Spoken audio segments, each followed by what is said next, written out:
Are we ready, Andy? Are we Almost live? working on it. Okay, let me know when you're ready. Do you have someone co-hosting? live. You need me to let people in? Hold on, I don't think we should have a problem. Everybody should be able to come right in. Okay. I'm just hitting record button as well. Yeah, it would be helpful if somebody else wanted to co-host with me. Well, ask our Chappie, second vice president, Chappie. do you want to do that, Chappie or Margaret? It's helpful when we have so many people on the call, on the meeting. Who knows how to do it? That was Co-pilot? Yeah. Do you want me to just watch the attendee box or? Yeah, it's just helping me make sure, because I'm also tallying votes and things. So if people have their hands raised or, oh yeah, we can. Yeah. I got you. Awesome. actually it meant that you were all supposed to send us something, we were talking about, we were all hungry. Okay, now we're ready. Okay, let's We're call ready. this meeting to order. Mayor Klein has a candidate for him tonight, so I will be substituting in his place. Andy, can we have a roll call? Campbell, Here. Cupertino, Here. Gilroy. Los Altos is absent tonight. Los Altos Hills. I think I saw Michelle. Los Gatos, Here. Milpitas, Here. Montessorino, Here. Morgan Hill, Present. Mountain View, Here. Palo Alto, Here. San Jose, Here. Santa Clara. Debbie. Here? Member Davis, there we go. Thank you. Here. Saratoga Present. and Sunnyvale. Here. Excellent. We have a quorum. Great. Thank you, everyone. Welcome tonight. I hope everyone's well and surviving what seems like apocalyptic conditions right now. Real quick, we have a consent agenda, 3 items on there. We have the meeting minutes, August financials, and the update, the budget update from the roundtable for July 2020. Would anyone first of all like to pull anything? And if no one would like to pull anything, are there any comments or do we have a motion? I'll make a motion. Second. All in favor? Oh, roll call. Hold So, on one second. I So- have a comment if I may. yes, Yes, please. did you On get me? on the minutes, just I think a small typo. It looked like maybe 4 of the cities, the people's titles probably need to be updated. I think that probably the regular members of this group are too modest to say anything. I see it. Yeah, I On the think roll it was call, yep. Gilroy, Mountain View, Saratoga, and Sunnyvale. Yep. Okay, got it. Okay, so if we could do a roll call vote with the amended changes in the meeting minutes? I'm gonna keep mixing it up a little bit per a request of a few people. So we'll start with Milpitas. Here. Aye or nay? Oh, yes. Montessorino, Yes. Morgan Hill.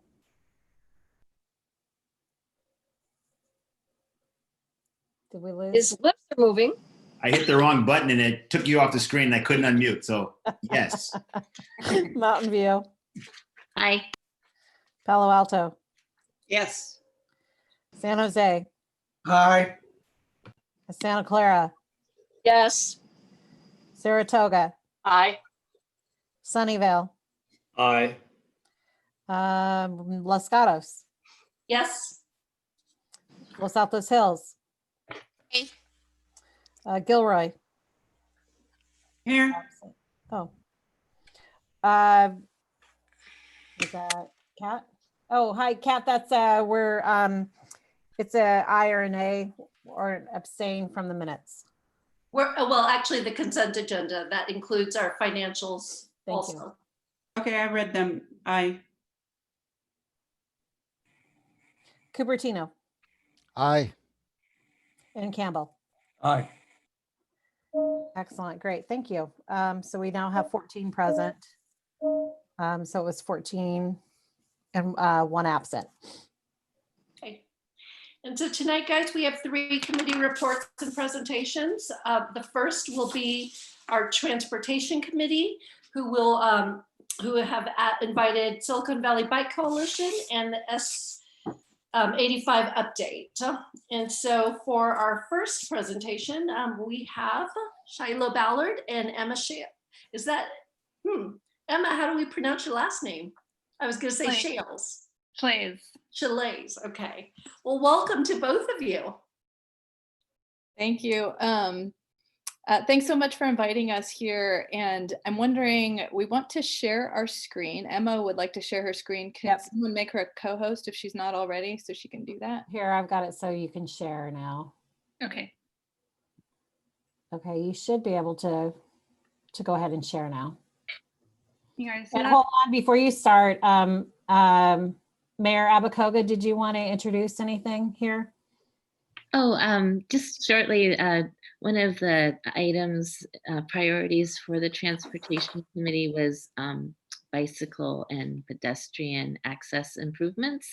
So this falls in line with that item. So we're very pleased to have Emma and Shiloh from the Bicycle Coalition. So thank you for being here. Great, thank you so much. And thank you to all of you for having us. We're really excited to be here and to talk with you all. So I'm going to kick off the presentation. I think we know a lot of you, but if you're unfamiliar with the Bike Coalition, we are a nonprofit. Well, I was going to say we're headquartered in San Jose, but we don't go to the office these days. We do cover San Mateo and Santa Clara counties. So all of your county and all of San Mateo County. And our mission really is to get more people biking more of the time for more trips. So it's pretty simple, but we think that it benefits the community environment and economy through more bicycling, having people on bikes more often. And I'll turn it over to Shiloh to talk about some of the polling that we've recently done. So thanks, Emma. Again, we're really happy to be here. We're particularly excited to share this data with you. And I should say, how's the lighting for me? Is this okay? Does it look okay? Would the League of Women Voters approve? Yeah. Thanks. So this is the first time ever that we've done public opinion research on transportation, attitudes towards transportation, and in particular bicycling. We got funding from the county of Santa Clara to do this. And what we did was we then reached out to the Minetta Transportation Institute and we said, hey, let's do this together. You guys can bring us some credibility and some research expertise to this public opinion research. We then reached out to an entity called Change Research, which many of you are probably seeing these days. They're doing a lot of swing state polling. It's an entity that's local here. It was a startup a few years ago, started by one of the first LinkedIn data scientists who's also a big bike advocate. And now they've revolutionized polling because you guys know that landlines are not so great anymore, and even reaching people on their phones is not so great. So they do all their polling through Facebook. And so I'm going to go through the results of the polling here. It's a treasure trove of data. There's a lot more that you can dive into, but we were particularly interested in understanding why people make the transportation decisions that they make, and be able to slice and dice that data on all sorts of demographic axes. So we're going to start with this one. One of the first questions we asked was, what are the factors that are most important to you when you're making your transportation choice? And it shouldn't be a surprise to any of us that speed, people want to get to where they're going very fast. They don't want to dilly-dally. So that's number one. What was number two, which surprised us, is safety from crime, which is distinct from safety from traffic crashes. That was actually number four, falling very closely behind ease of use. So if you've got to figure out a way to get to where you're going via a bike map, or you've got to fish for some change to pay for your bus fare, that makes it less easy to use, and it's going to be a deterrent. What we were a little bit disappointed to find out is that people aren't very motivated by things like the environment. That's not a factor that they're using when they're determining how they transport themselves. When it comes to some of the interesting demographic data here, one of the key differences, and this bears out through the entire survey, is between men and women, and in particular, white men and minority women.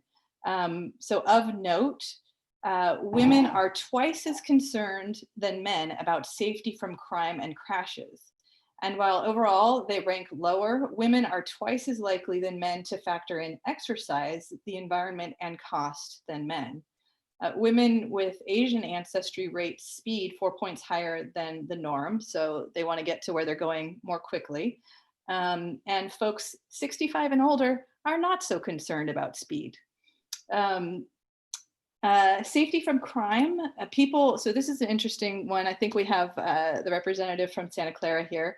In Santa Clara, people who live there are 13 points more likely to cite safety from crime as a reason that they choose their transportation mode.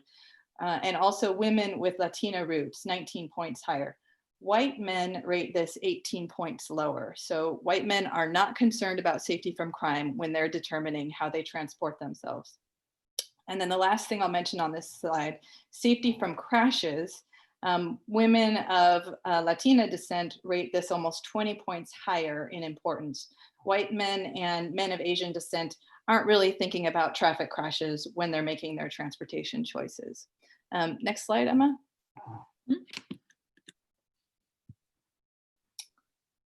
Let me see here.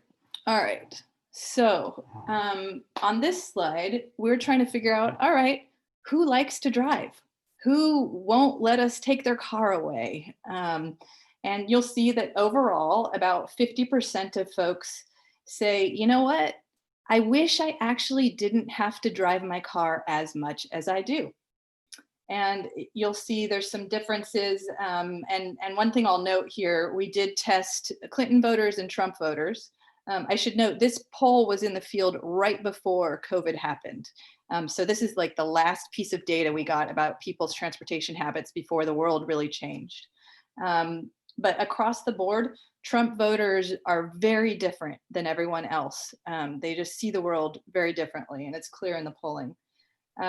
So you'll see that here. Trump voters and men with Latino roots are 18 points higher when it comes to liking to drive. Minority women wish they didn't have to drive as much. And not pictured here, but we also polled was that 20% of folks say that owning a car is not very affordable, with 8% feeling very strongly about that. And of that 8% or that 20%, it's youngsters who feel strongest about this statement, followed by people of Latinx descent. Next slide, Emma. All right, so here we are asked, we're trying to decipher what the barriers are to getting people to ride. And there are a couple things I want to highlight here. One is that people feel like places are too far for them to ride a bike. And I want to pause here because there's two things. Well, there's one thing in particular to note on this. There's the land, well, there's two things. There's the land use element. If people feel like things are too far, we need to be building our cities differently so that their laundry is bikeable, their ice cream shop is bikeable, the library is bikeable. But the other thing I wanted to highlight is that this is a feeling. People feel like places are too far to ride. And this makes the kinds of program work that we do even more important. So things like Bike to Work Day and our open streets events, these are the things that entice people to come out and try it.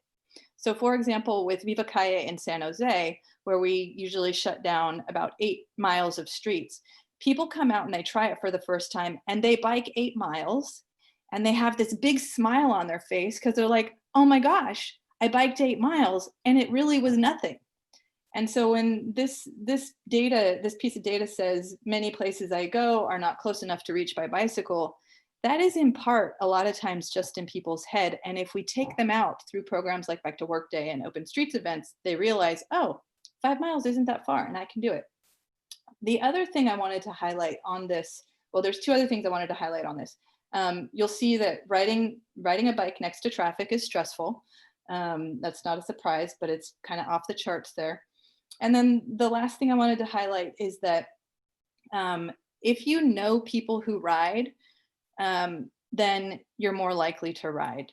So if you believe, as I do, that culture is important to dictating how people behave, and your peers are important in dictating how you behave, that is actually borne out in the data here, because the folks who don't have friends who ride bikes don't ride bikes, and the people who do have friends who ride bikes ride bikes. So the more people we get riding bikes, the more people will be riding bikes because they're surrounded by it. Yeah, next slide.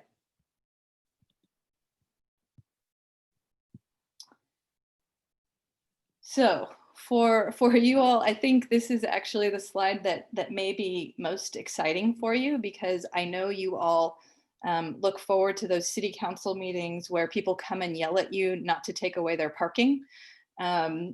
And here we have data that shows that they will continue to yell at you if you're trying to take away their parking. So we'll see here that about 50% of folks, well, it's like 50 to 60% of folks, when you talk about constraining parking or constraining more travel lanes for cars, they're like thumbs down on that. Nope, do not constrain my ability to drive. But when you ask them about slowing down speeds of cars, they're open to it. They're like, yep, you know what? Cars go too fast and it's okay if we slow down cars. So they're reluctant to restrict parking and travel lanes, but they're okay with slowing cars down. And this is an important point because it speaks to our Vision Zero work, which it's, slowing down cars increases safety of our streets. Next slide, Emma. All right, this is just real quickly, you'll see here that folks, when we ask them, do you think the community is safe for bicycling? And we break it down by kids and adults. Is it safe for adults? People think it's a little more safe for adults to be riding than it is for kids, but overall, people do not think that it's safe to be out there riding bikes. Next slide. And this is one of my favorite slides because it speaks to our Safe Routes to Schools program work. So there's two pieces of data here. I'll gloss over the first one. And that is that if you, curiously enough, if you grew up outside of California and you moved here, you are more likely to be riding today. The other data point, and we don't have an explanation for that. We can theorize about it. But the other data point that is, I think, more exciting is that if you learn to ride and you rode as a preteen, you are more likely to ride as an adult. And if you learn to ride as a preteen and you continued to ride as a teenager, so through high school, you are much more likely to ride as an adult. So this speaks to our Safe Routes to Schools programming. And it says, yep, it's really important for us to be continuing to go into schools and teach kids how to ride, build the infrastructure around our schools, and build out programs that encourage kids to ride. And importantly, to be stretching that investment into our high schools, which we don't currently do. We usually, Safe Routes to Schools program money usually goes into elementary schools, and then we give up on kids once they get to high school because, they all want to drive a car. Next slide, Emma. All right, so this again is one that you guys probably will find interesting because you are tasked with making decisions on infrastructure. And you'll see here that if you've got a regular old bike lane and cars are driving 45 miles per hour, nobody wants to be riding their bike there. And in particular, women with Asian or Spanish roots, Hispanic roots, you're never going to get them out on a bike under those circumstances. And in fact, just regular old bike lanes are pretty stressful for folks. What people love are off-street paths. The reality is that's really hard to build. And so we also know that buffered bike lanes and protected bike lanes are something that people feel comfortable on. And you can see that there in the data. And so that's where we have to focus. We have to focus on slowing cars down, which the data has shown us people are okay with. And we need to build buffered and protected bike lanes. Before I pass it over to Emma, I just wanted to wrap up the polling data and just say that there are real demographic differences between genders, cultures, and ages. It shouldn't surprise us all, but we now have some more definitive data on that. And those differences are most stark between women and men, with women of non-white ancestry or cultural ties having more concerns about safety than men. For a woman, safety and speed are big factors in how we choose to get from point A to point B. If we want more folks to ride, we need to slow down cars and create a feel of a trail. That means buffered and protected bike lanes. And then finally, we also know that distance and speed matters, meaning land use matters. So while safe infrastructure is really important, we also need to understand the importance of building our cities in a way that it's easy to walk and bike to places. So 15-minute cities, so you can just bike to the laundry. Emma? Thank you, Shyla, for all that great data. This is a different data point that we did a survey in May and June. It's not scientifically, statistically significant, but it is a snapshot in time, and we're actually talking about republishing the survey to see how things have changed since even a few months ago. But as you can expect, people during the shelter in place are driving less, riding a bike and walking more, and primarily doing that for exercise and fresh air. What people wanted to see after shelter in place is, on the right side, fewer cars, less traffic, more biking and walking. So, and this had like 200 or 300 responses. And we also know anecdotally that bike sales are booming, bike shops are sold out, bike repair has long waiting lists, and we've heard a ton of stories about kids learning to ride a bike for the first time, people pulling out their bike from their garage that they hadn't ridden in years. So it's a great time for biking, even among all the negative things going on. And you may recall we sent a letter to all your cities, all the city council members and staff back in June with some of our recommendations for active transportation going forward. This is kind of the high level, and I'll talk a little bit more about a couple of these. But really, we just want to, knowing that there are more people biking, a lot of them are new to biking, how can we capture those people to keep them biking over time? And that's a strategy that will include more infrastructure, more bikeways and trails, the education encouragement program. And we're also really interested in expanding access to public bike and scooter share. And there are some studies going on that, but nothing definitive yet. But we'd really love to see more availability of that so that people just have more options. And of course, community-based outreach remains important in making sure people still have access to that, whether if it's virtual, and knowing that all of your city staff are great, knowledgeable resources for this work. So just really quickly, I want to highlight the Slow Streets programs that have been going on. You may have already heard about it, I'm sure you have, but that is when cities, I don't like to say close streets, but open streets for neighborhood traffic and close streets to cut through traffic and more high-speed traffic. So you're prioritizing the street for people walking and biking to walk safely in a socially distanced way, have more space, and of course, like residents can access the road and deliveries and emergency vehicles and all of that. So Palo Alto, thank you. You have a program of shared streets, and I listed some of the other local programs, and we continue to work with cities on developing that. Oops. And then just knowing that you have Measure B funding coming from VTA, in education encouragement. I know a lot of your cities are developing those funding plans right now and what you're going to invest in. So these are some of the programs that SVBC provides and has structure for. So I won't go through all of them, but really they're that encouragement activities, both education, like making sure people know how to ride, how to use a bike, how to bike safely on the street. And then once they have that knowledge, like how do you get them out and cross those barriers that people perceive, like whether that's where to go, what to wear, you know, how to get to work at a later date with Bike to Work Day, but just providing all of that kind of people infrastructure with our volunteers and our rides. We've done a great ride series in San Jose, just highlighting like art and history and community organizations and ice cream. And these types of fun activities get people excited about biking.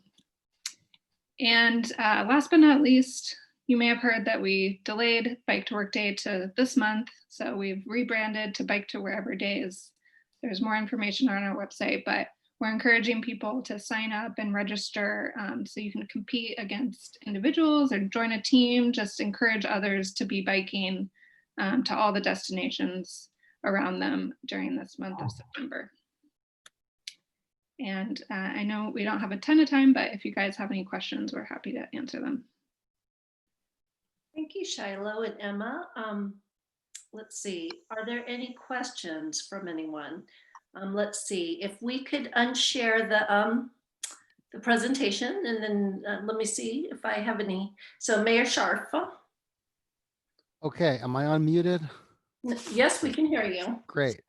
So yeah, I really appreciate this, especially about the parking. So we have just approved the funding for protected bike lanes across McClellan. And for some reason, the residents didn't pay much attention to it initially, even though it's been in the plans a long time, but they are extremely upset about losing their on-street parking. And my response is that the public streets should be for the use of the public for transportation and not as parking lots. And that comes down to what we're seeing at the state level, where there's all these bills that allow developers to build new housing projects that are underparked. So it sounds great. You don't give people parking spaces, they won't own cars, but we all know the world doesn't work that way. And then the result is more people parking on street and demanding on-street parking. So I think we need to look at the big picture here and really not allow underparking of new high density projects, because it's going to just create more on-street parking and it'll be more difficult to do protected bike lanes. I also I don't know how to say this nicely, but when you use the narrative of biking to the laundry, it's not helpful because it's not an accurate narrative for almost anyone.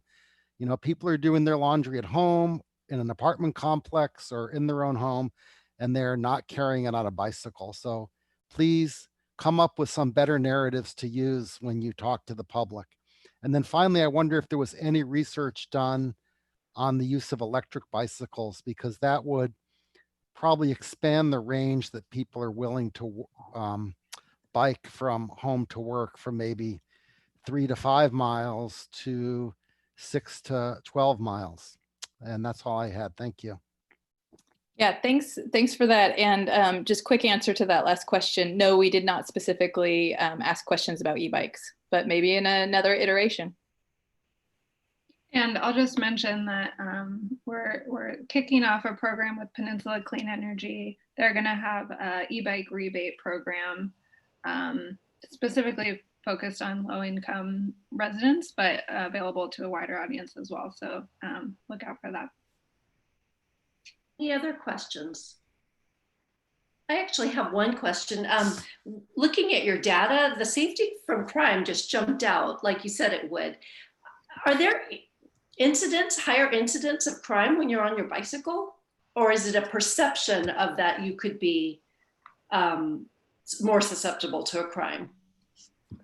Well, if I understand the the question correctly, and let me just clarify that we were asking this question of everybody, the broad public, not just bicyclists. So these are people's responses. These are, you know, if someone asked you, what is the top factor you use for choosing your transportation decision? Whatever your transportation decision is. So the safety from crime isn't specifically about bicycle riders. It's for everybody. Okay, that helps. Thank you. Thank you. Okay, and Councilmember Davis.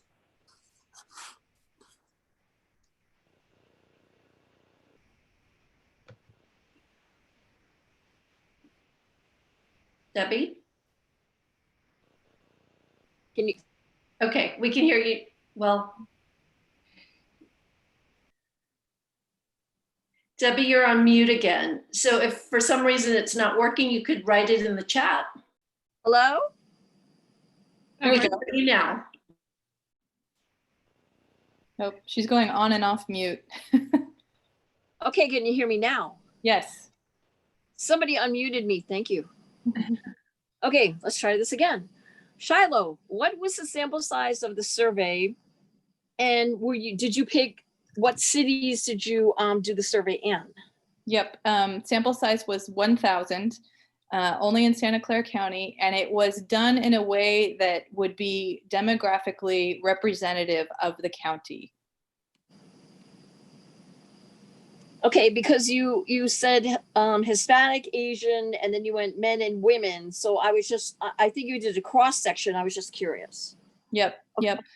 So someone had asked, I don't know if this is what you're asking, but someone had asked in another presentation why we hadn't pulled out Black or African-American, people of African-American descent. And the reason was we could, based on just the percent of the overall population in Santa Clara County of folks of that ancestry, we couldn't get a representative, a statistically valid sample to then draw conclusions from in this kind of thing.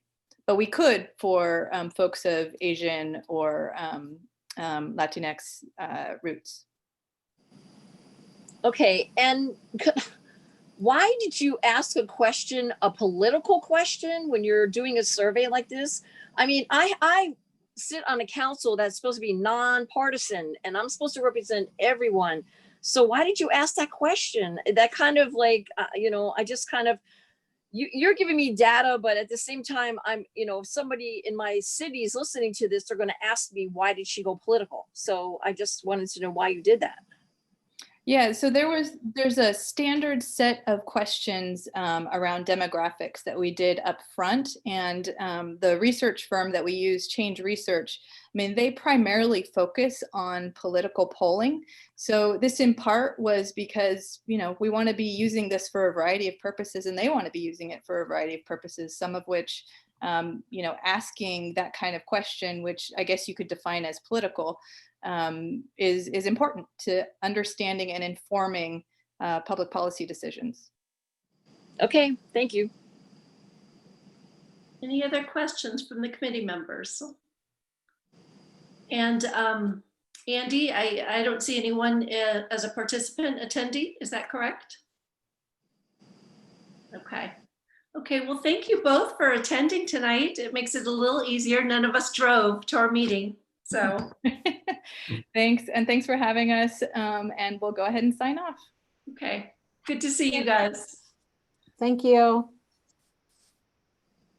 And then Mayor Abikoga, I know this was one of the bicycle and pedestrian is one of the priorities for the Transportation Committee, and this was more informational. Is there anything that you want us to consider based on what we've heard? I think there'll be more ongoing information coming to us as time passes. So not at this time. We just wanted to share the information and the polling, which I thought was rather interesting. I don't know. I think the coalition has been making the rounds with all of the cities. So I just wanted you to see it in case you hadn't seen it yet. Great, thank you. Thank you. And then Jason, many of you will recognize Jason Baker, who's now with Silicon Valley Leadership Group, and he's here to give us an 85 update.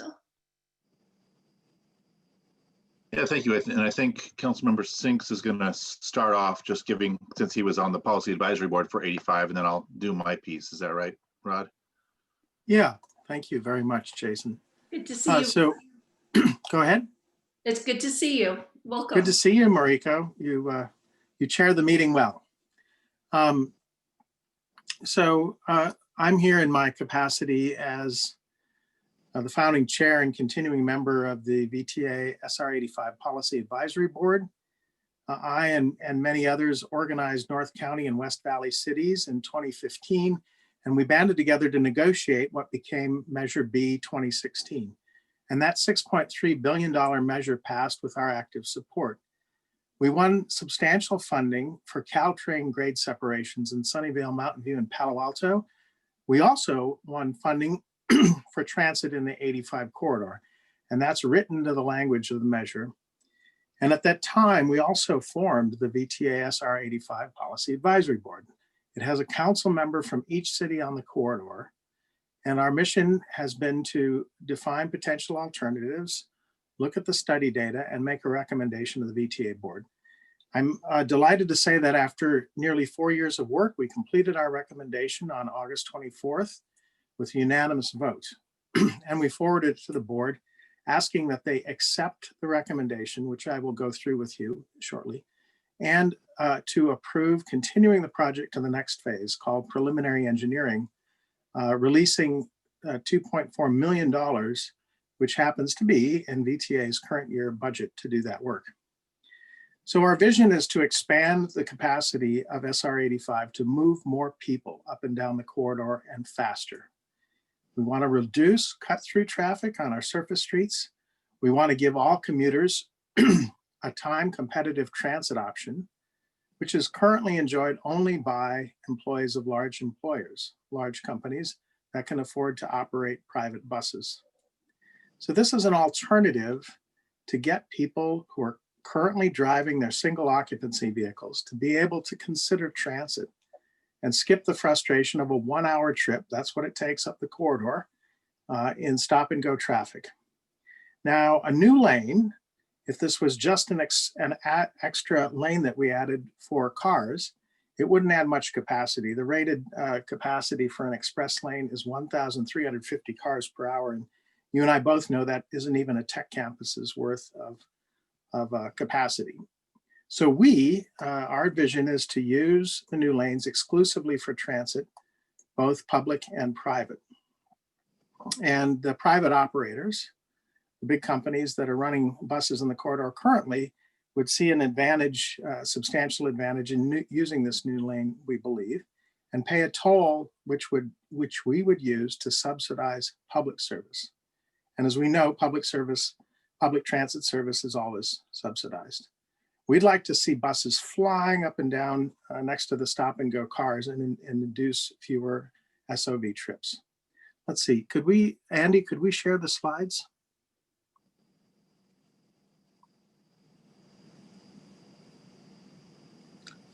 Thank you.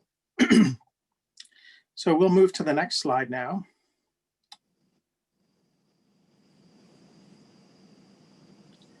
So this is the route as defined from light rail in the south end of the corridor, all the way through the West Valley up to Mountain View and Sunnyvale. So it shows the stopping at Mountain View Transit Center, but this is a flexible system and could go directly up to the major employers in North Sunnyvale and North Mountain View. The freeway median in the section south of Cupertino was designated for transit when the freeway was built in the early 1990s, but it has since gone unused, and we think it's time to take advantage of it. So the proposal is to add a lane in each direction of the median all the way up to Mountain View. So we think we can add it in the older section as well. That's what the data tells us. And we have here a flexible system. Buses can come and go, come into the corridor and leave the corridor at any interchange. So our recommendation includes a limited number of inline stops to allow for fast boarding and deboarding to keep the buses moving.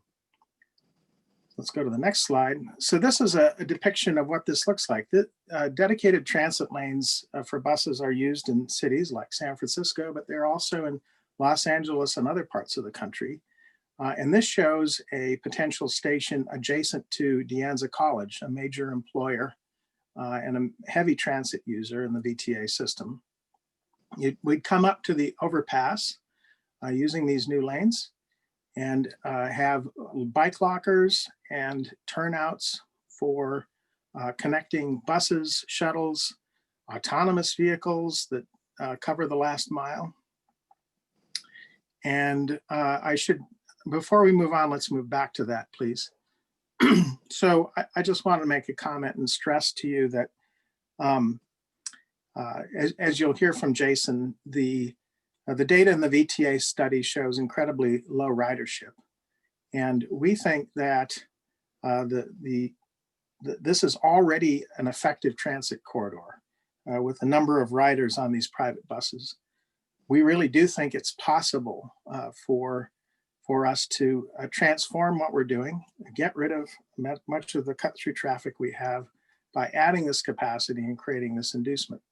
And we do believe that it would be important for us to figure out not simply a capital improvement that favors these major employers' private buses, but public service. And VTA has been reticent about that, I will tell you. But I think the cities of the nearby cities in the corridor, which would include Cupertino, Mountain View, Sunnyvale, could all get together. We could either do this with a JPA, we might enter into a public-private partnership to figure out how we would move the public. And certainly if we can't do that, I think, this is not an interesting project. We must figure out how to move school teachers and service workers that currently are so frustrated up this corridor and afford them that stress-free commute that some people enjoy today. And so that's our goal. And you'll hear next from Jason Baker of the Silicon Valley Leadership Group, who in his former role as a Campbell Council member, helped us negotiate this deal back in 2015 and 2016. Jason. Yeah, thank you, Rod. And if we could have the next slide. So I'm going to be brief. I think, I wanted Councilmember Sinks to be able to talk about, the number of years of work that the Policy Advisory Board has done to get to this point. They made a recommendation that we need good transit along that corridor. It's one of the few areas where we have good north-south transit or opportunities. I think the one point that I want to leave you with, if nothing else, is that VTA's current study about transit demand along that corridor, we don't think that's an accurate depiction of demand now. It's certainly not an accurate depiction of future demand or benefit in the corridor to having the kind of changes that Councilmember Sinks was talking about. You'll see on the slide that's before you that this is from VTA's study, and they talked about a quarter-mile distance from the stations, 7-minute walk. Quarter mile is really not the standard. I think they could benefit from seeing the previous presentation that people actually can bike or scooter or walk more than a quarter mile to get to transit stations, and they certainly will, especially if we build the infrastructure. So if I could, next slide, please. We feel like a half-mile radius is the least that should have been studied to talk about how people getting to these transit stations. To ignore the fact bikes and scooters is really not what we should be doing in transportation planning right now. Next slide, please. The other issue, though, is that this was a point in time study the VTA did. They did a study only of public ridership, and it was only as of right now. They didn't make any effort to project ridership once we actually had good transit alternatives there, or demand once we had good transit alternatives. The kind of demand and growth and density that stations and good transit could induce, and the growth in housing and jobs that we know will happen along the corridor. None of that appeared to have been taken into account in VTA's current ridership demand study. So what they came up with was about 500 demand of about 500 daily riders. We know that's an undercount, even of the point in time snapshot that they took. Next slide, please. We went to our members at the request of the Policy Advisory Board and sought some information about what other demand there is for shuttle bus ridership, basically transit folks not riding in their own vehicles, but riding, 50 or so per vehicle, which helps the traffic in the other lanes and helps the traffic here. And we got an estimate, an aggregated estimate of a number of our members and some non-members of 5,600 daily riders. This is just pre-COVID. The average was 5,600 daily riders. This is definitely an undercount because not all of our members gave us information, and not all of our, there are certainly non-members who didn't give us information and that aren't included in this count. And again, this is a point in time count. It's not a projection. So we think if we took the current point in time stuff and the work the VTA did, put those together and talked about what we would have in terms of demand for the future, that would be a much better picture for the full VTA board to consider about what the real benefit.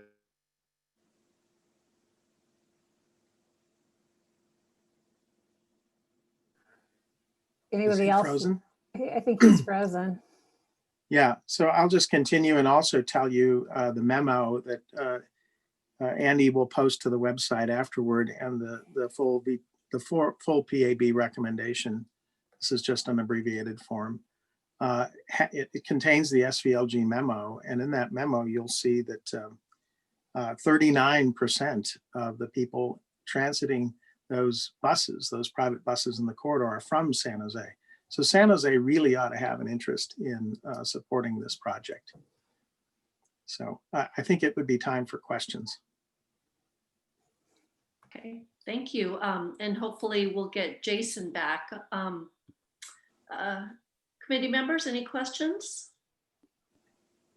And while we see if there are any, I do have a question. So Rod, so there's a recommendation from PAB where, I guess, what is the next step? Is this something that the VTA board is now taking under consideration? Yes, it went to the Capital Programs Committee in August. It's going where the information from SVLG was not shared, except in very abbreviated form. So we fixed that. I mean, the narrative of VTA staff has been, this corridor doesn't warrant any public transit. So we're going to take it on again at the CMPP subcommittee on the 17th. The full board will consider this on October 1st at their board meeting. And we're hoping to receive the funding we need to do the preliminary engineering work, which is in the VTA current year budget. Thank you. Vice Mayor Bernal. I see Jason's trying to come on. I didn't know if he wanted to finish anything before I ask my question. My question primarily will go to Rod, though. Do you have a preference? Why don't I'm back and done. Okay. I'm on my phone now, but it'll work. Thank you. Okay. My question, I'm really excited about what I see in Cupertino. Have they looked at it, how it's going to work in Saratoga? That was one of the stops. West Valley so College, the city of Cupertino did that rendering. I have to say, VTA staff, for them, it's hard to get their head around anything in the corridor stations. So no, that work hasn't been done. Out of the $350 million budget, I can say, VTA's projection for the cost of this capital improvement is just about the same at $352 million. And that includes $15 million for each station. The station in the rendering I showed is going to be more expensive than that. And I think it's fair that cities would find some funding to add to the pot. Maybe we go for federal funding or something, but station in Saratoga, how we would do that exactly hasn't been defined. Okay. But it could well look like something like Cupertino's. Except for the fact that West Valley College, which is our transit hub, is not that close to the intersection. Yeah, so God knows, maybe that ends up being a station that's optional and off doesn't, that goes directly to West Valley and comes directly out. It Okay, may not be in line. I also had a second question because Highway 85, I almost said SB 85. I'm mixing up legislation tonight. Because Highway 85 bisects our city in half, we have the issue of noise. And Yes, so in the directly written into the ballot language is an appropriation for handling the noise. So that is part of the project and part of the PAB's recommendation that we voted on unanimously. and Noise mitigation is a key part of this. in the ballot language. In the ballot language and in the policy advisory board recommendation. Thank you very much. Howard was very insistent on that. He and I together. Thank you very much, Rod. You're welcome. I just want to make sure that everybody saw what I added in the chat, that the documents that Rod was referencing that I would send out later, they're already in your packet. Super. Thank you, Andy. Thank you. Some of them, and I think you're posting them, right? So Yeah, your recommendation and the SVLG letter are already in the packet, but I'll post them as well. Thank you. So that they're separate. Councilmember Davis.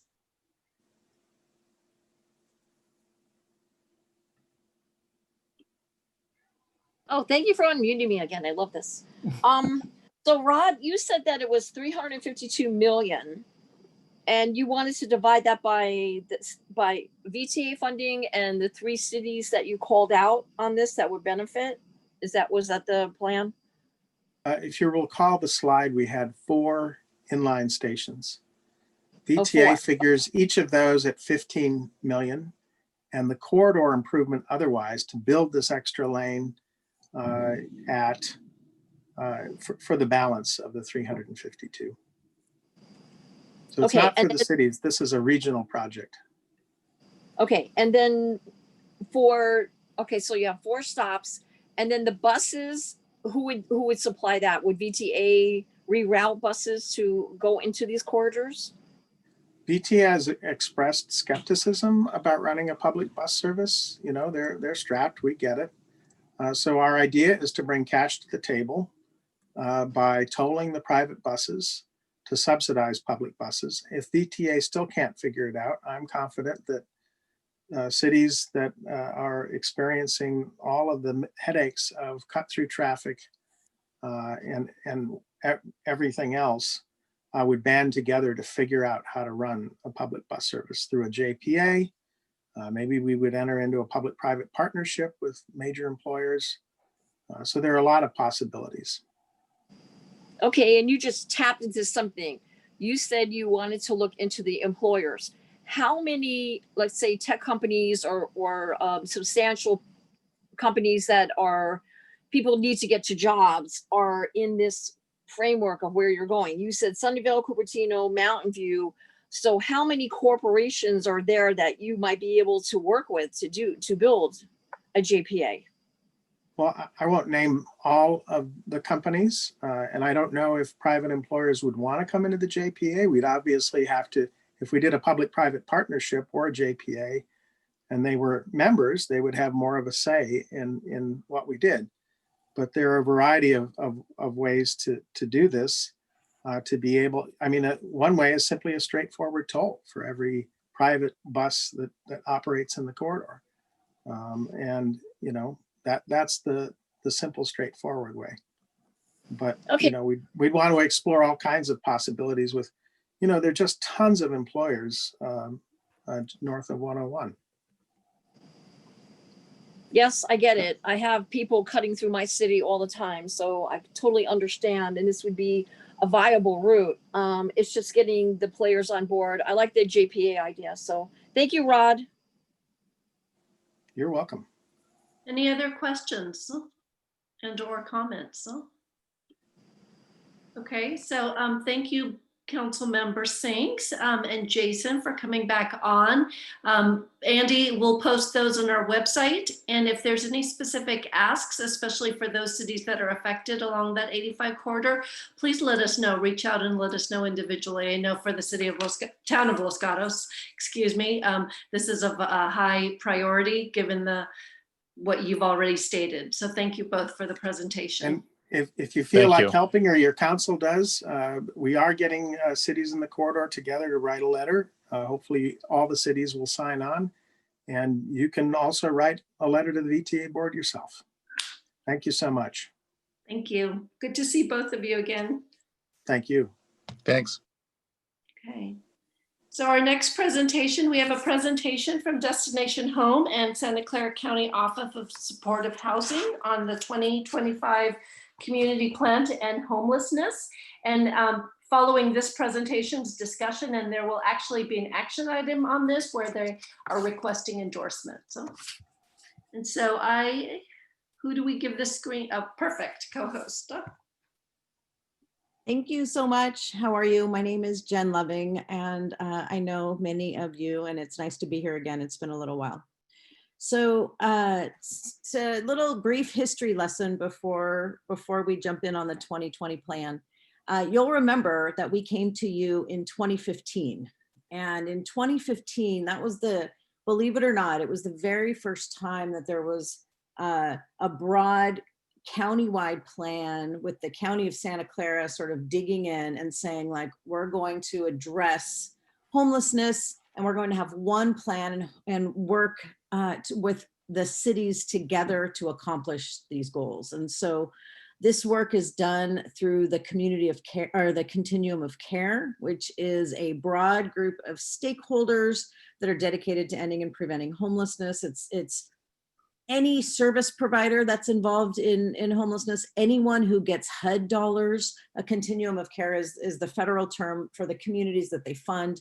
We get about $21 million annually from HUD, which is really a very small investment compared to what is spent locally. So 5 years ago, we had one plan, one set of marching orders, and we'll talk a little bit about what we've accomplished since then.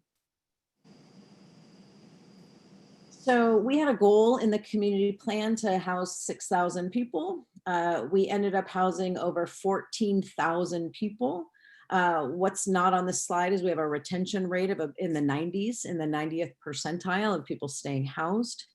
We passed what is, probably still one of the largest affordable housing bonds, thanks to many, if not all of you, for passing Measure A, the $950 million housing bond, which has since been leveraged with another $100 million in tech funding from Cisco and Apple.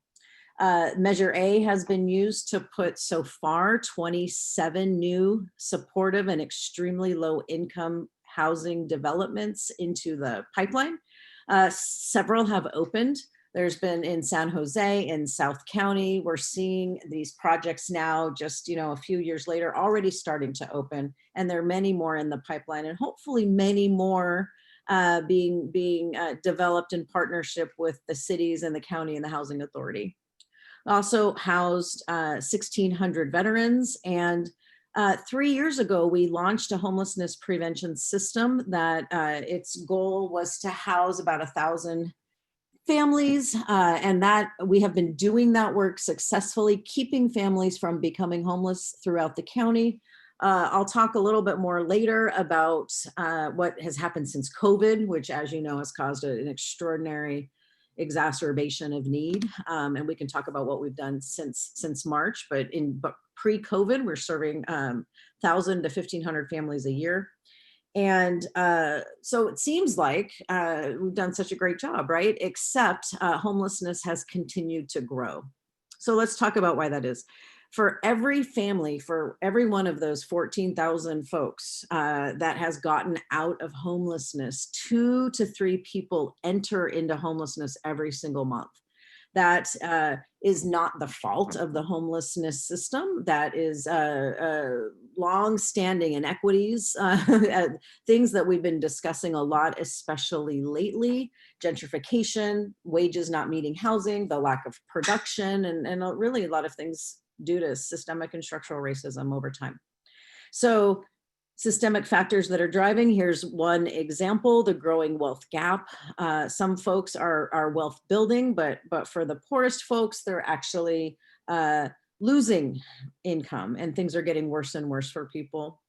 And then next slide, please, KJ, thanks. And then to compound that, we just continue to have a real overwhelming lack of affordable housing. I know I'm preaching to the choir. This is talked about at all times, but really the importance of this slide is to show and highlight that, even when affordability is developed, it's most rare that we're developed at the lowest income bracket. So we're talking about seniors on fixed income. The stories of seniors on fixed income that are living in horrific conditions it's overwhelming. They will never make more money. They need affordability at this level, and we just don't produce it. Folks that are on disability, we don't produce the levels of affordability that people need. Families on minimum wage. So you see, we produce 34 units for every 100 that's needed there. But then when you get up to the full AMI and you get up to higher 0 to 80%, we're doing better. We need to do better on all fronts, but you can see again that the most impoverished, most vulnerable families are continuing to suffer. And then the last factor that's pervasive in the next slide here is really the disproportionality. We did a race and equity study, race and equity and homelessness study. And when I'm done talking, I'll pop it into the chat if you're interested in seeing it. But here we are talking about the disproportionate numbers of people, of families of color that become homeless here and everywhere else. We see an overrepresentation of Black families, an overrepresentation of American and Indian and Alaskan Natives, and an overrepresentation of Hispanic families that are entering into our system. And this is pervasive and another reason that this deserves our full attention. So the next slide, I'm going to turn over to my colleague, Catherine Kaminsky from the County of Santa Clara.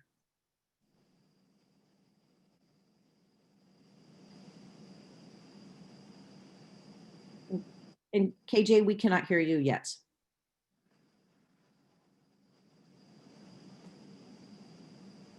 How about now? Now we can. Sorry about that. Okay.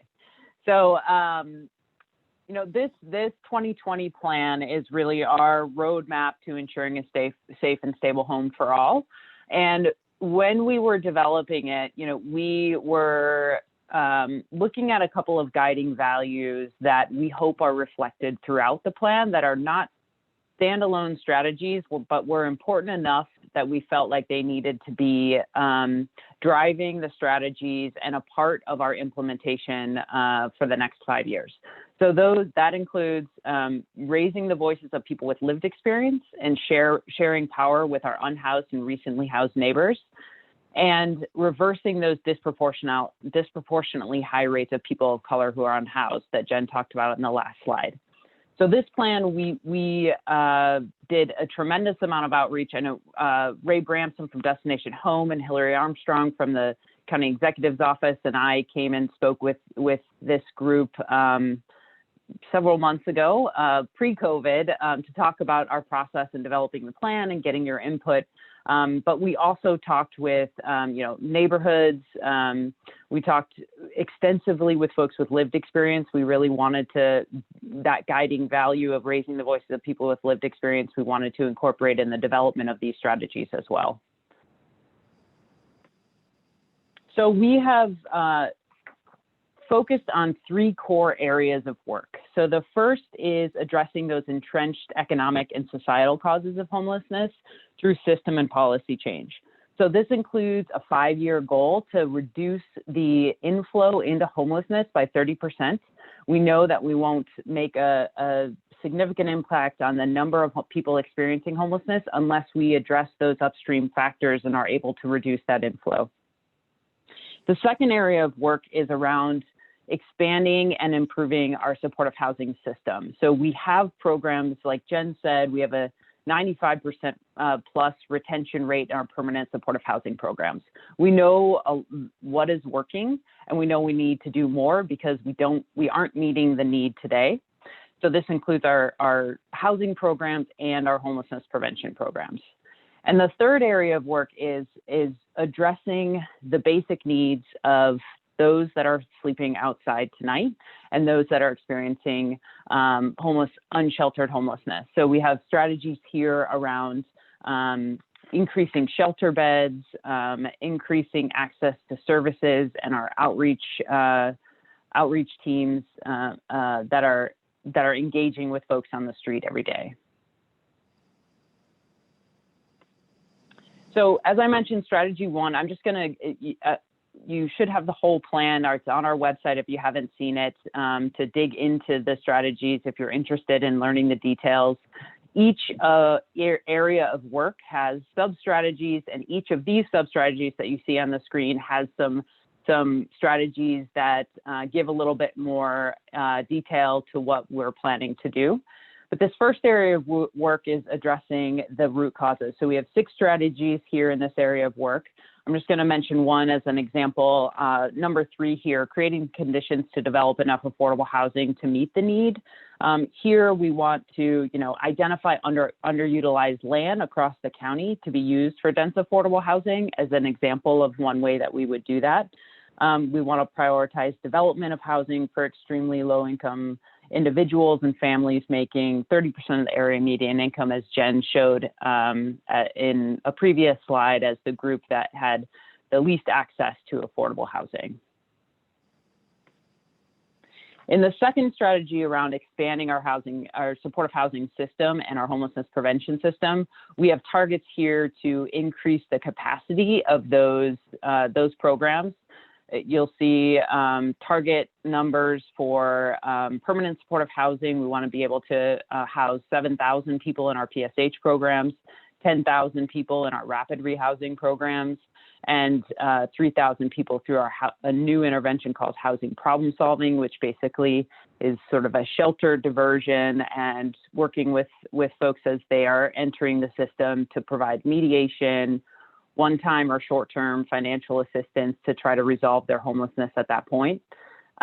We also want to provide to expand the homelessness prevention system for an additional 7,000 households. This was a goal that was set pre-COVID, and I think we will be looking at increasing that goal because of the work that's already been done. In the third strategy, this is where we're really trying to improve the quality of life for neighborhoods and for those that are experiencing unsheltered homelessness today. So we want to double the number of temporary housing beds and offer a variety of temporary housing options throughout the county. Make sure that those temporary housing options are safe and welcoming spaces for everybody. We're going to increase street outreach and hygiene services and transportation options. Increase mental health and substance use services for those that are experiencing unsheltered homelessness today. And as we do this work, we know that we have to engage a vast number of community partners to make sure that this works. So we set some very aggressive targets in this plan that are shown here on the screen. We have additional targets around specific strategies, but these are sort of the overall 5-year broad targets. So I mentioned the first one already, achieving a 30% reduction of annual inflow. We also set a bold goal to house 20,000 people through the supportive housing system. We're very proud of the 14,000 that were housed over the last 5 years, but know that we need to do more. We want to expand the homelessness prevention system to serve over 2,500 people a year, double the number of temporary housing options available to people.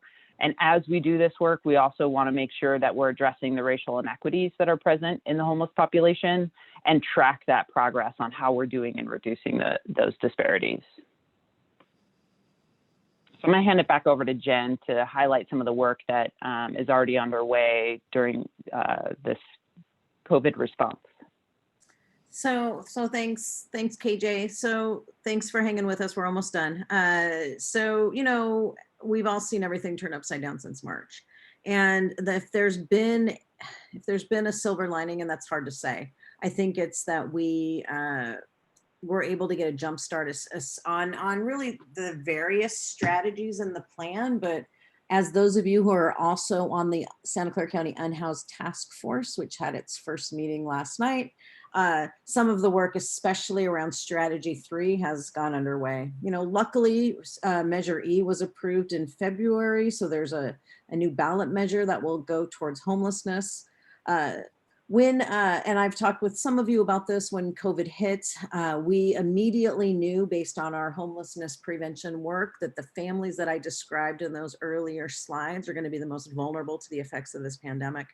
So we tried to raise money as quickly as possible, and we launched a COVID relief effort that so far has helped over 11,000 families with direct cash assistance. We have just been giving families cash, and that's families in every single city. And if you have not received an invitation to the briefing that we're doing about the COVID Relief Fund at the end of this month, please email me or put a note in the chat, and I will make sure that you are added to the invitation, because we are doing an elected officials briefing about money spent per city, who has been helped, and what the next phase of the rent relief effort that we're doing is going to look like.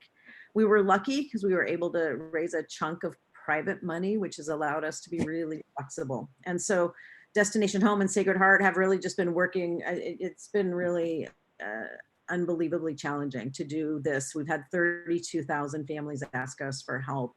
And so helping 11,000, you know, is literally 10,000 more than we were planning on doing this entire year, but it's just nowhere near enough. The County of Santa Clara and the City of San Jose formed a joint division field office of the Emergency Operations Center. They have connected over 2,500 households to congregate and non-congregate shelter. We've distributed over 100,000 pieces of PPE, largely masks, and provided mobile shower and sanitation. That has been done through the creation of a countywide shelter or COVID hotline. And even though, you guys, and I know, because I look and I see and everyone says, looks like the camps are getting worse. Every single person who has called that hotline and asked for a shelter bed or a hotel placement has received one. They have not turned anyone away. And that, Catherine, who's on this call, that's been her job as well. And so it's been a more comprehensive response as far as it relates to getting everyone who's asking to get off the streets out than probably anywhere else. Also managed to house permanently over 1,000 people since March, which is a real testimony to the work of our many incredible nonprofit providers that you all know, like Life Moves and Abode and Home First and many others.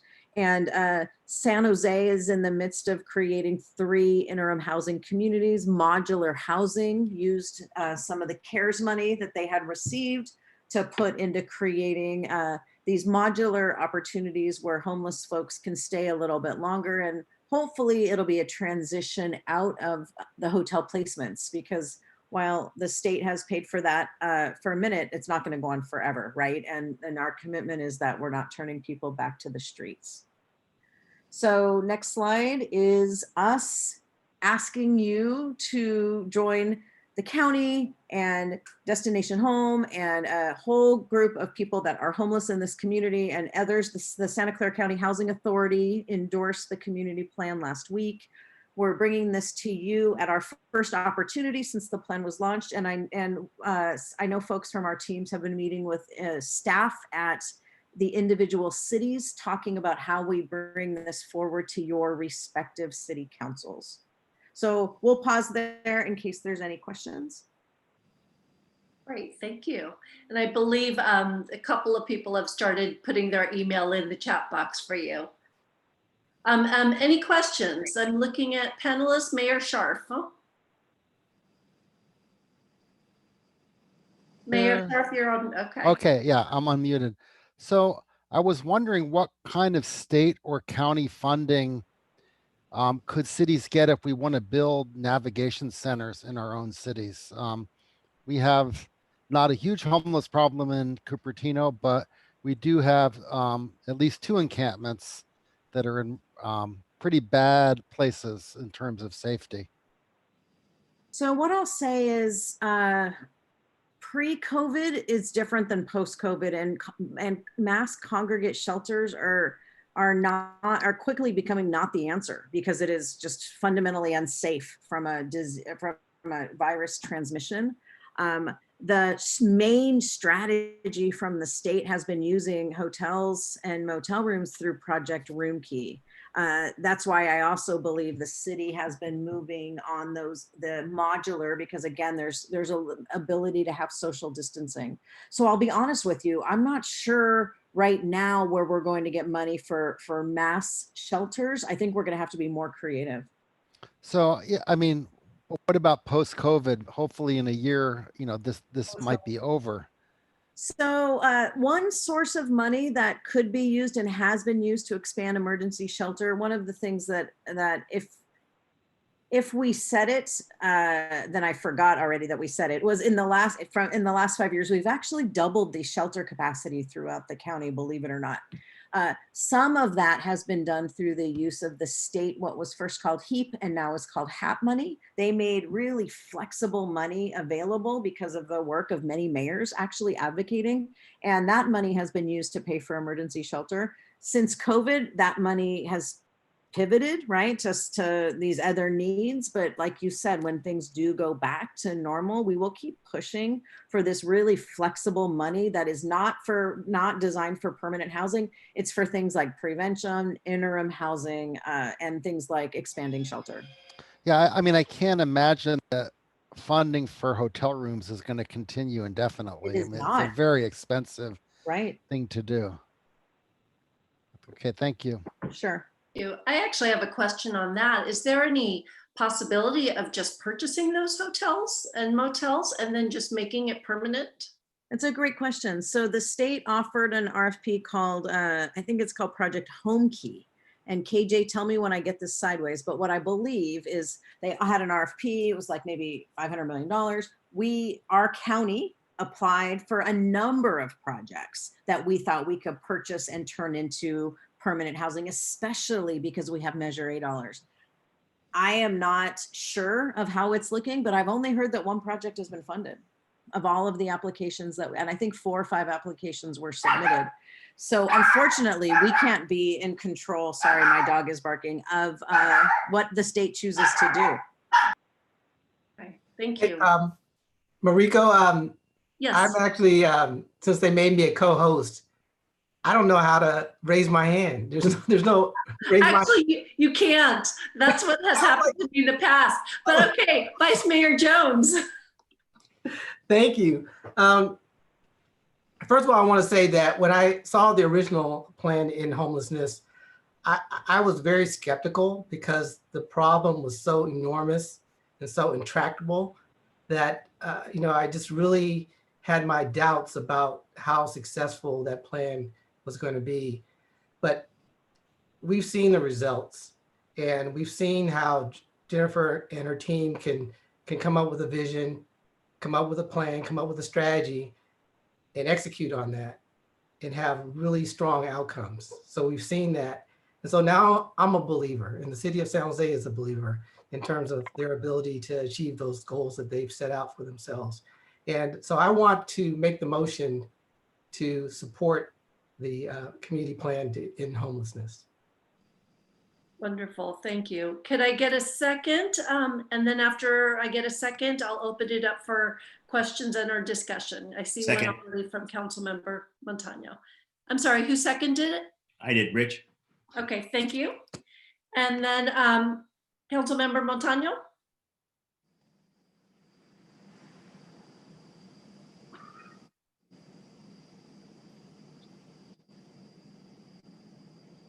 Actually, Chappie, can you unmute her?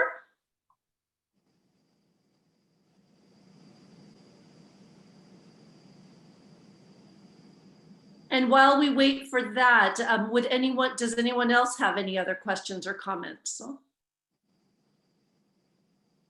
I'm not having any luck unmuting her. Okay. Carmen, do you want to write it in the chat box?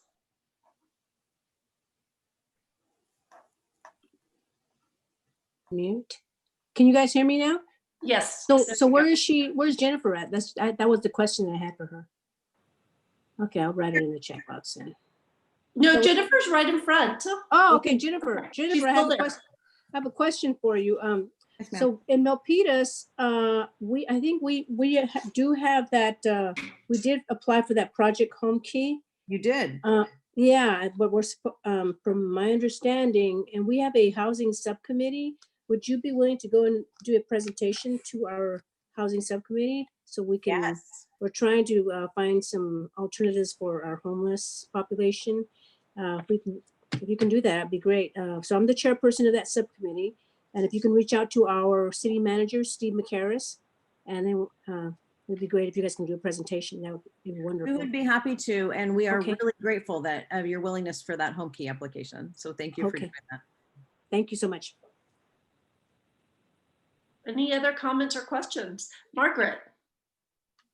Thank you. I'm a co-host now too, so I don't have a blue hand to raise, but thank you for the presentation. As you probably know, in Mountain View and just the other night at our council meeting, we voted to expand our safe parking lot program.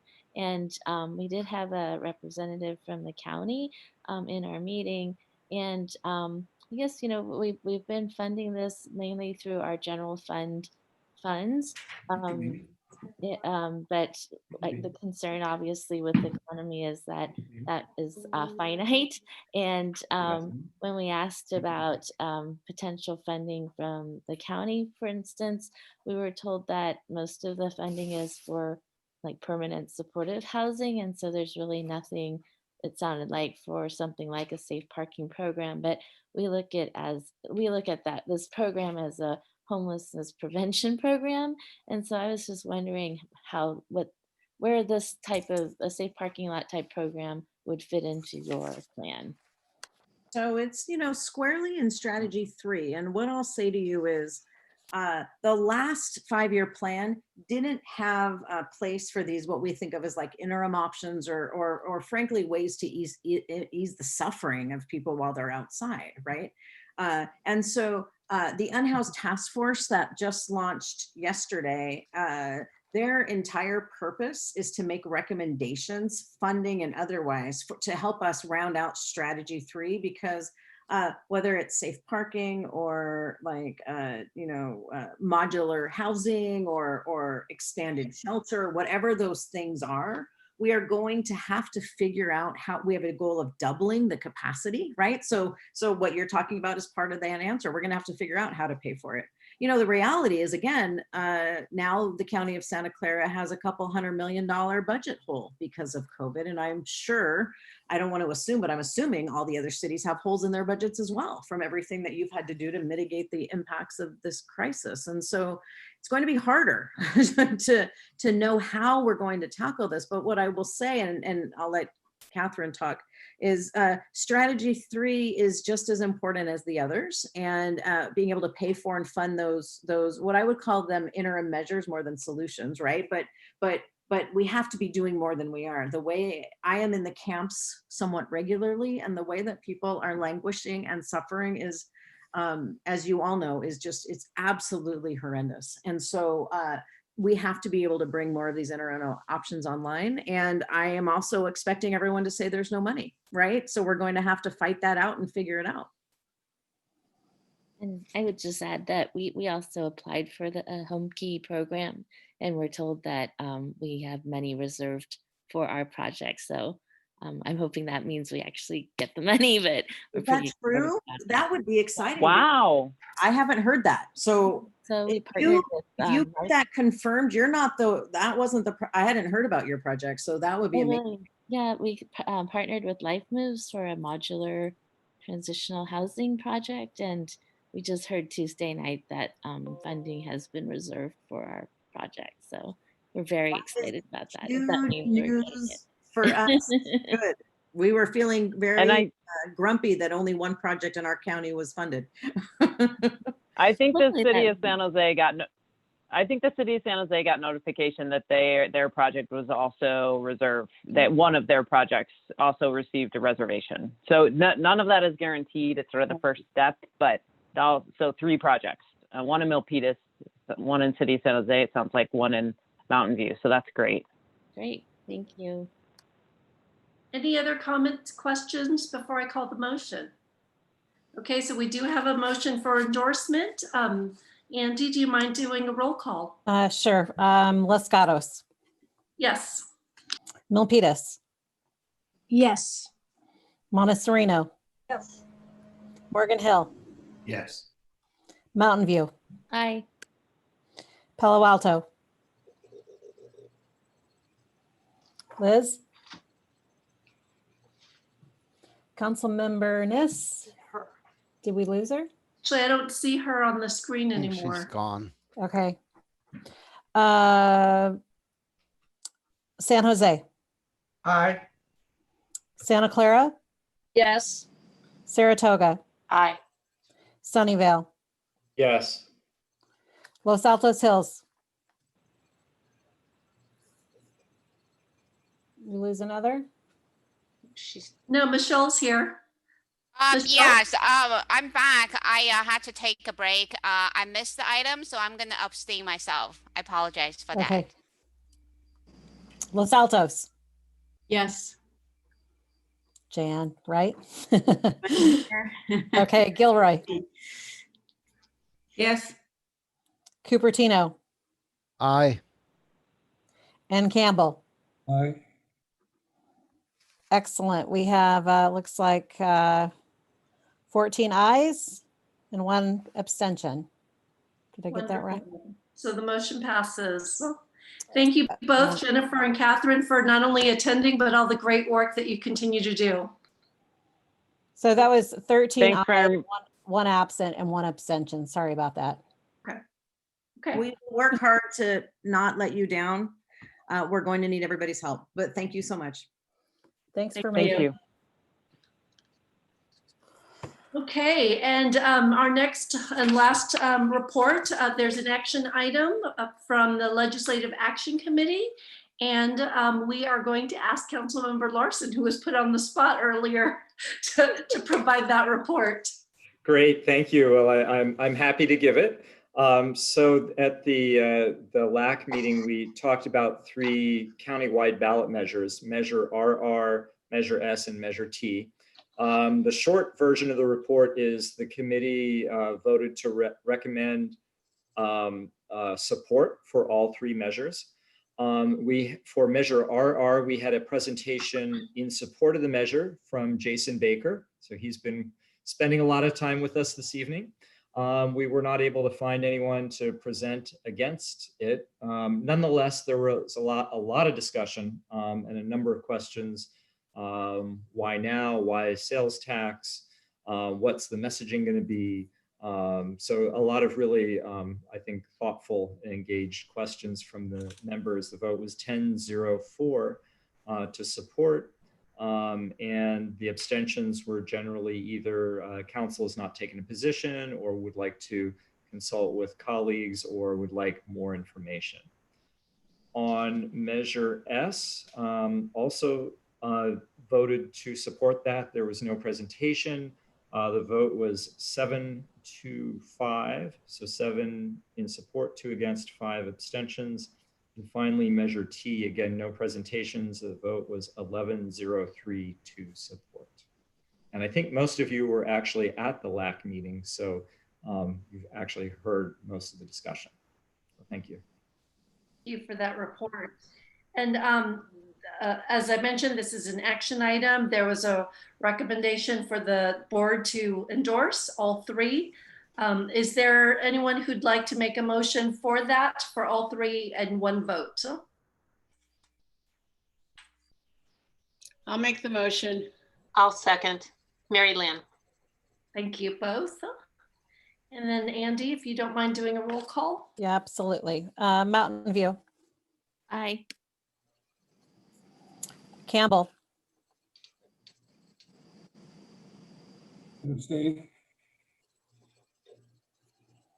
Cupertino, Abstain. Gilroy, Yes. Los Altos, Yes. Los Altos Hills, Aye. Los Gatos, Yes. Milpitas, Aye. Montecito, Yes. Morgan Hill, Aye. Palo Alto, Aye. San Jose, Aye. Santa Clara, Yes. Saratoga, Aye. and Sunnyvale. Yes. All right, we have 2 abstentions and 13 yeses.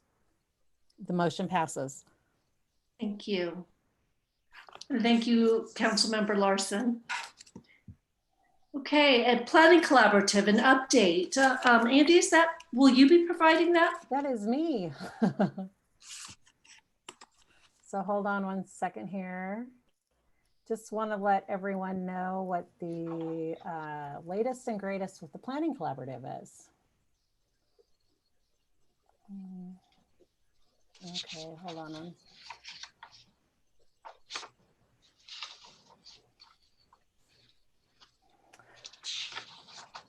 Okay, just so that we can make sure that we have everyone on the same page as the Planning Collaborative, we thought it would just be a good idea to give you a little update. So as you all may recall, having a problem moving my pages. Hold on one second. The Planning Collaborative came from an effort of, well, since the last RENA cycle and housing element cycle of forming a RENA subregion. And at the last minute, when we were looking at forming a RENA subregion, we found out that what we had envisioned wasn't possible because of HCD timelines and new state legislation. And so, as you recall, as some of you may recall, last fall, we had a discussion about, can we afford to do nothing? The political climate around housing and the state laws were changing so rapidly. We had been working on the effort of trying to find a way to collaborate since the last housing element cycle. And also there was a civil grand jury report of which the recommendation was for a RENA subregion or a planning collaborative to be formed. So what we did was we moved forward and we had we formed, when we couldn't form the RENA subregion, we decided to put our toe in the water with a planning collaborative. And we decided that we would spend $50,000. And actually it says 16 jurisdictions there. In the end, only 15 jurisdictions joined. Well, 15 joined at the beginning, but then by the end of our trial period, all 16 jurisdictions in Santa Clara County had joined. They have a section of the website of our Cities Association website, which is dedicated to the Planning Collaborative. We've created 2 listservs for our staff, the Planning Collaborative members, which include both planning and housing. And also already existing was the Santa Clara County Association of Planning Officials. And those are our community development directors. And so we've created listservs for them to help them communicate better. They've had 4 meetings. And together they wrote a letter regarding Plan Bay Area about changes that problems with Plan Bay Area. They also have done some COVID-19 related work, and the consultants have provided legislative resources for our staff as well. So we have finished, run out of the $50,000, and to continue and move forward, which was the goal, so I would like to show you what the plan is for moving forward from September on. The key dates upcoming are summer of 2020, we received our RENA number, which you all know. Fall of 2020 is the draft methodology and the pre-draft allocation. October of 2022 is the housing element, draft housing element, and then January 2023 is what the due date. So the idea is that the Planning Collaborative would provide resources for our shared resources for all of our jurisdictions, including the county.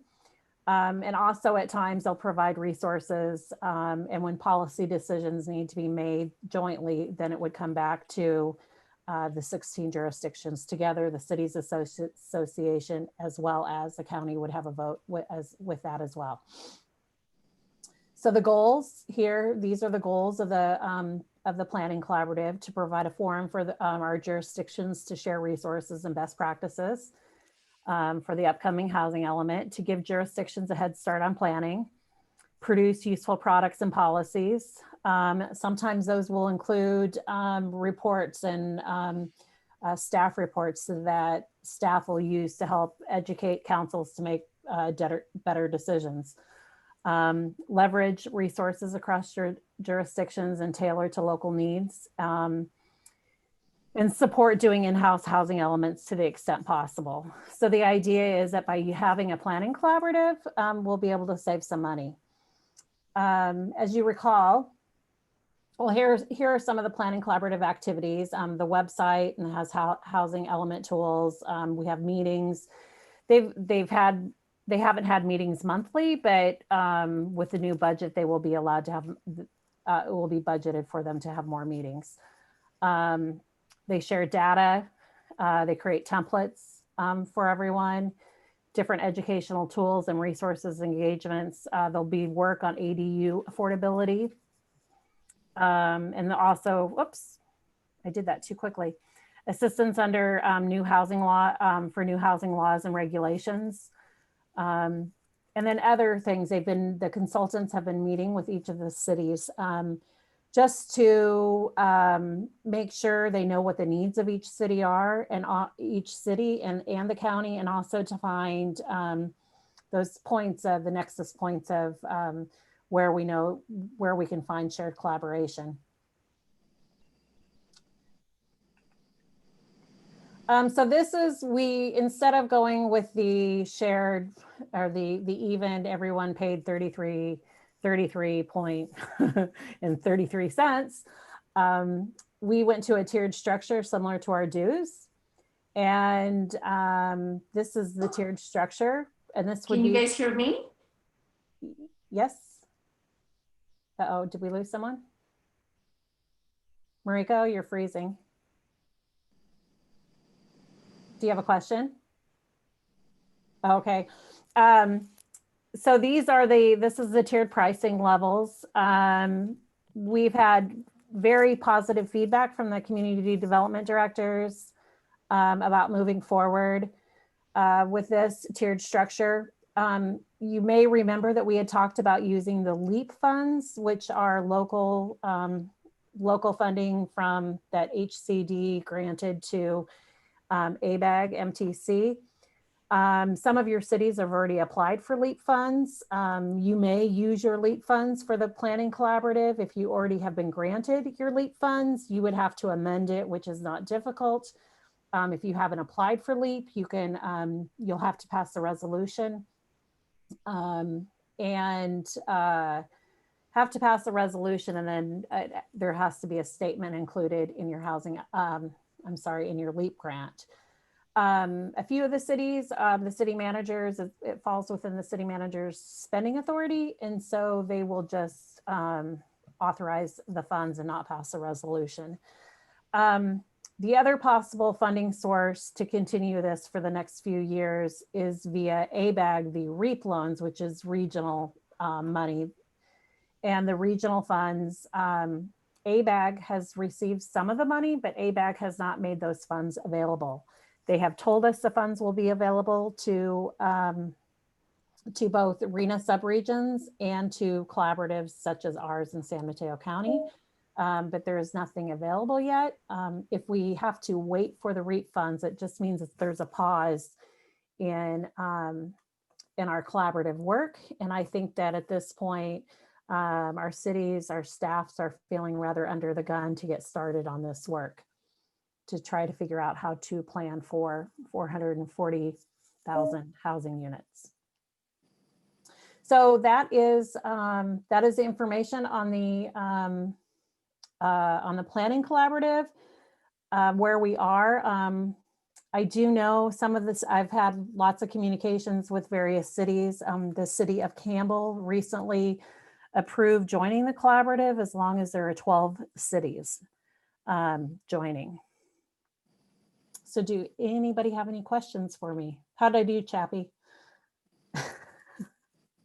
I have a question. You did well, Andy. Thank you. Okay, thanks. Yes. Yes, go ahead, Steve. Oh, so can you go back to the slide that shows Sure. the funding per city Mm, or not? I think you have to share again. Yeah, I'm working on that.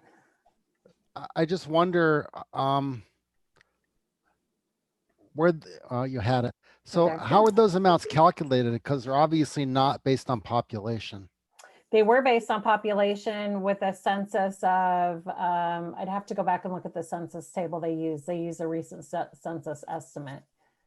Really, what is the population of San Jose? I thought it was A million. Yeah. Well, you know, San Jose doesn't usually,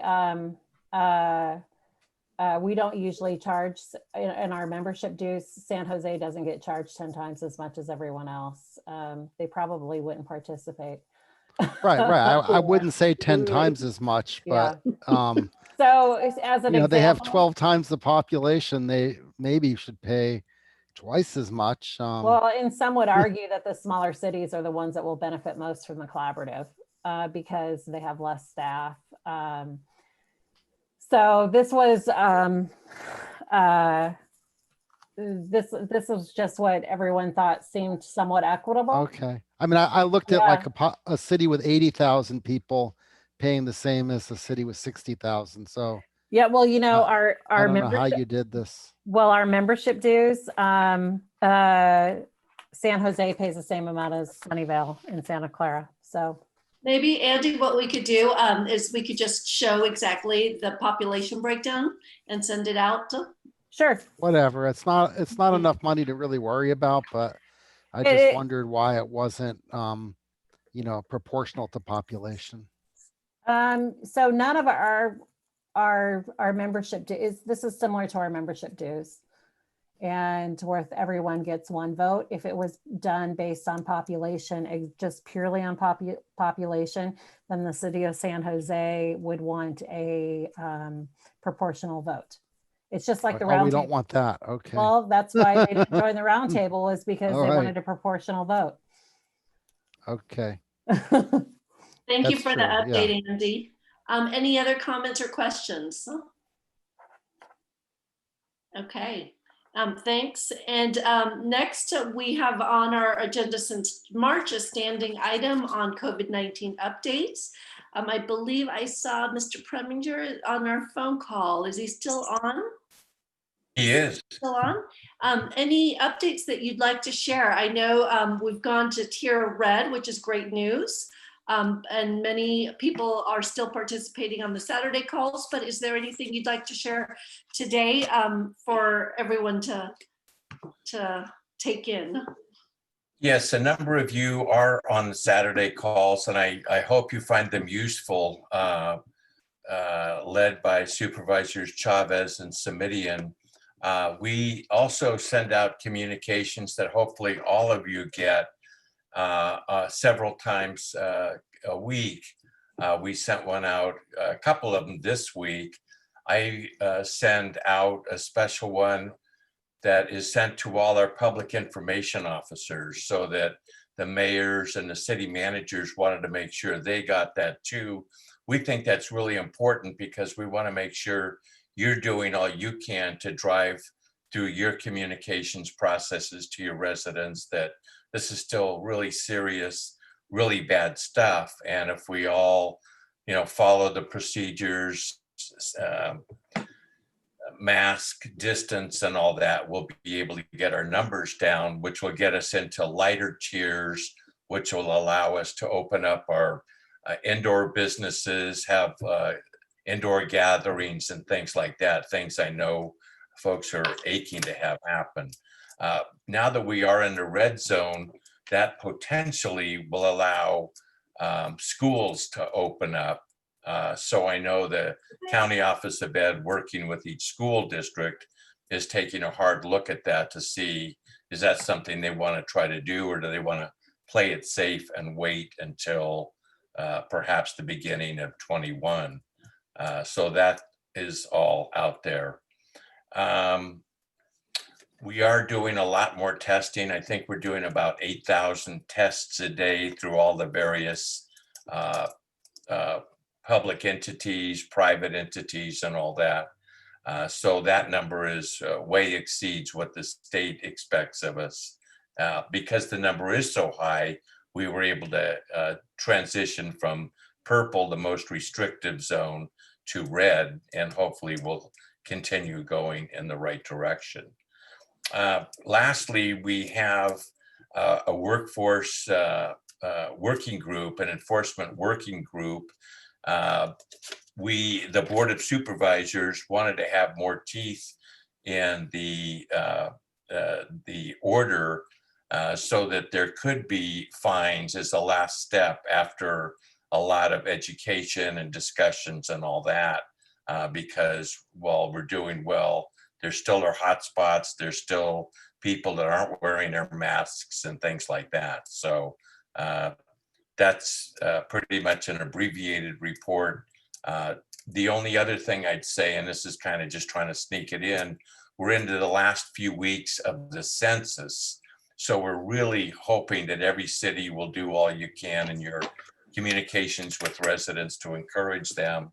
The county put up another $1 million last week to make sure we have people on the streets, encouraging people to get their census forms in, because probably by the time we meet again, the census will be over, even though we're fighting the administration to give us more time to do it adequately, since so much is riding on it. Steve, does anyone have any questions or comments? I just had a comment. Liz Niss. Thanks. So Steve, I think this is so important. What else can we do as council members or leaders in our community to make this happen? Because I just looked at Palo Alto and we're less than 5 other cities. I'm really horrified. What's your suggestion? Well, I really appreciate the question. And Liz, you know that we think of you as the grand dame of testing. We do want to encourage it. We've opened up a lot more testing centers. It's free, it's easy. I got tested this afternoon, still waiting for the results. We're also turning the testing results around a lot quicker. Specifically to your question, what relationships do you have in your communities with neighborhood groups, with service clubs and all that? It would be great if you either went and spoke and took literature to them, or asked the county to send people, whatever we can do to get out and speak with the public, including business groups that I know are really suffering under these regulations, but just more outreach is critical. Okay, so are people still going door to door? The Promotora program are going door to door, mostly in the San Jose and South County areas where there's the highest incidence of COVID still breaking out. No, I mean for the census. Oh yeah, there's more of that happening too. Okay, so I'll For follow. the next few weeks. Okay, thanks. Thank you. Vice Mayor Bernald. Steve, I just wanted to do a shout out and a thanks to the SCC liaison. I've had to write a couple of personal questions, and I've really appreciated the response. I'd like somebody to carry that back. Thank you. They're very good and they're very quick and they're pretty straightforward and to the point. So I will share that with them. I work physically close to them every day. Great, thank you. Thank you. And Mayor Wu, you had a comment? Yes, I have a question. It's related, but not 100%. So our town actually hosted 2 testing on the last couple months, and it was very well received. The first one was about 435 a tester, and second, I think it's over 500. And the county made it so easy, so that was really great. But here's the thing, I don't know if it's just my town or any other city has experienced the problem is our town, my constituent, our resident right now has such a worry about the fire, and they don't talk about COVID-19 anymore. So everybody think that the fire prevention, fire preparedness is the #1 issue. So is this just the us worry, or any other city worry about the fire, or the COVID is still the only thing that worries? This is just kind of want to reach out to other cities, see what everyone else is thinking. Well, if I could start, you right to worry about the fires. They have almost come down the western slope of the Santa Cruz Mountains. And had there not been greater firefighting efforts there, I had heard that the fire could have come down all the way to Highway 280, but I would defer to Mayor Constantine, who labored in that field for many decades. Yeah. Mayor Constantine, you actually have your hand raised. So any comments on that? Well, I can say that the heroic effort of the firefighters was tremendous, especially in our area.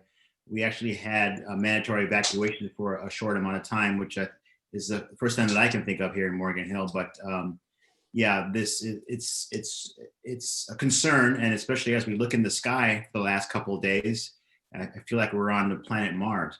But I concur with Mr. Preminger. My question is, I just recently got tested on Tuesday, and I've already got the results back. My daughter and I went, and then the county people asked for my insurance card. Now, is the county looking to get reimbursement from different providers? Because I've been tested twice. This is the first time I was asked for an insurance card. Well, we're getting wise to the fact that the insurance providers, I mean, the hospitals like Kaiser and Sutter, they are supposed to be doing testing. And so the insurance companies are the agents to help us get reimbursed. We're just trying to get it if we can. And, I'm sure you were told if you didn't show that, you would have been tested anyway. No, yeah. In fact, I didn't have my daughter's card, her Kaiser card. But I thought that was actually very good, because it would also show us how many people are actually having to seek testing from the county versus being able to go to their health provider, because the health provider isn't providing the testing unless they are systematic. It's a constant source of discussion on the Saturday calls. Yes, it is. Yeah. And guess who is talking most about it from Saratoga, right, Steve? Sorry, I spoke out. There is somebody from Saratoga that brings it up, and I think it's a fair point. Yes. Yeah, I had a comment on that. Sure. With Kaiser, I really feel that they are not doing their fair share of the testing. They should have a mobile out there, with Kaiser testing, but it seems like they're just kicking the can and having the county do all the work. And I really feel that maybe the county should start making them, or at least getting on their case for doing more testing, because a lot of folks that are are Kaiser clients, they can't get tested at other facilities testing. They say, well, you can't already have insurance. So that right there is a hindrance. So yeah, that's one of my biggest beefs with Kaiser. They don't really promote that they do testing. They should make it more easier for people to get tested. So just want to put that out there. Well, Thanks. You'd be most at home on our Saturday calls. You would not be in the minority on that point. Okay, well, that's good to hear. I ain't the only one. Thank you. We totally agree. Thank you, Steve. And Andy, do we have anyone that wanted to speak on public comment? I don't believe so. Okay. And Kent, Santa Clara County City Manager's update. Thank you. I have a brief update. The City Managers Association continues to meet weekly. We have a short half-hour meeting every week, and then once a month we have a longer meeting that's an hour and a half. And we had that the longer monthly meeting this week. We had two topics that we discussed. One was the food distribution program during COVID and the expenses for that, and working more with the city of San Jose to determine how that's going to be addressed. And then we also had a speaker on the CalPERS rules related to use of independent contractors. So that was another topic we discussed this week. That's it. Thank you. And Andy, Executive Director's report? I attended the Unhoused Task Force meeting last night. And I've been attending the Saturday meetings with the mayors and the county and talking about testing a lot. That's about it. I'm glad that not too many of you looked for me yesterday. I lost power and it wasn't weather related, strangely. So anyway, I hope everyone's doing okay. Yeah, thank you. Yeah. Okay, any last minute comment or questions before I close? Yes, Mayor Constantine. Thank you very much. I just want to make mention that today is the eve of 9/11, the 19th anniversary of 9/11. So I just like to recognize not only our first responders for the fantastic job that they do to protect us every day, but also our essential workers, the workers at the grocery stores, the post office that worked throughout the pandemic when everything else was shut down to keep us safe. They continue to work and put their lives on the line. So I just want us all to remember those, keep them in our thoughts as we get near the anniversary of 9/11. Yeah, thank you for reminding us and for bringing that forward. It seems like we're forgetting about past challenges as we're dealing with what's going on, but it's always good to remember. So thank you. Vice Mayor Bernal, did you have your hand up? I had it up briefly. We haven't officially welcomed Rich as the replacement for Manny. And I think we should. Have we? That is true. That is true. Thank you for doing that. We've been on so many calls now. So for those context, for those who don't know what we're talking about, Manny Capello resigned and he was on the executive committee, and Mayor Klein appointed Mayor Constantine to replace him. And so he's now serving on our executive committee for Cities Association. So thank you, Rich. Thank you very much. Thank you, Mary Lynn, for that. I appreciate that. Thank you very much, everybody. Certainly. On that note, it's a good, happy note. Have a great month. Oh, there's We'll see Lisa. all of you next month. Lisa's timing is perfect. Exactly. Thanks, Mariko. Thank you. Good job. job. Thank you. Good night. Stay safe.